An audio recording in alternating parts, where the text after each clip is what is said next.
बदलापूर अत्याचाराचा आरोपीचा मृत्यू झालेला आहे, एन्काउंटर करण्यात आलेला आहे पोलिसांकडून अक्षय शिंदेचा। या घडीची ही महत्त्वाची बातमी आपण पाहतोय।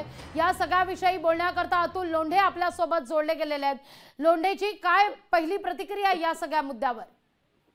आता मी मिटकरींना ऐकत होतो। मिटकरींना कदाचित माहिती नसेल ती शाळा RSS ची होती। मिटकरींना कदाचित हे पण माहिती नसेल की त्याच्या 3 बायका आजच्या नव्हत्या, पहिलेच्या होत्या। मग त्याला शाळेमध्ये कसं ठेवलं आणि शाळेच्या व्यवस्थापनाला आजपर्यंत तो विकृत आहे कधी कळलं नाही का? आणि हे सगळ्या गोष्टी एक एक गोष्ट ते सचिव तिथले कोणाशी जुळलेले आहे या सगळ्या गोष्टी बाहेर येत होत्या का? त्याच्यातून काही वेगळं बाहेर येत होतं का? त्याच्यामध्ये काही वेगळे लोक गुंतले होते का?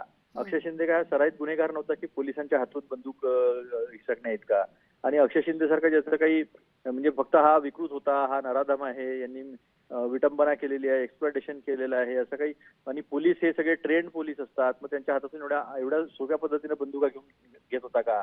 एवढं आम्हाला कळत नाही असं नाहीये। तुम्ही त्यांना पाठिंबा देतात याचा अर्थ हा नाहीये की तुम्ही आता अमोल मिटकरी सारखे लोक पण जर RSSच्या विचारधारेला पाठिंबा देत असेल तर या महाराष्ट्राचं दुर्दैव आहे। शिवशाहू फुले आंबेडकरांचा महाराष्ट्र हा कायद्याचं राज्य असलं पाहिजे। इथे जे काय होत आहे याची पूर्ण चौकशी झाली पाहिजे आणि चौकशींती काय खरं काय खोटं आहे ते बाहेर आलं पाहिजे। आम्हाला याच्या शंका आहे की काहीतरी मोठं हातात लागलेलं असावं आणि ते लपवण्यासाठी हा प्रयत्न आहे असं आम्हाला शंका आहे। याची चौकशी झाली पाहिजे। निश्चित फार महत्त्वाचा खरं तर मुद्दा या ठिकाणी तुम्ही उपस्थित केलाय। धन्यवाद अतुलजी, आमच्याशी संवाद साधला त्याबद्दल। काहीतरी मोठा हाताशी लागला असावा आणि ते दडवण्याकरता म्हणून हा एन्काउंटर करण्यात आला असावा असा सवाल यातून, अशी शंका आपण म्हणूया, अतुल लोंढे यांनी या ठिकाणी उपस्थित केलेली आहे। लोकशाही मराठी ऐका, पहा, जागरूक रहा।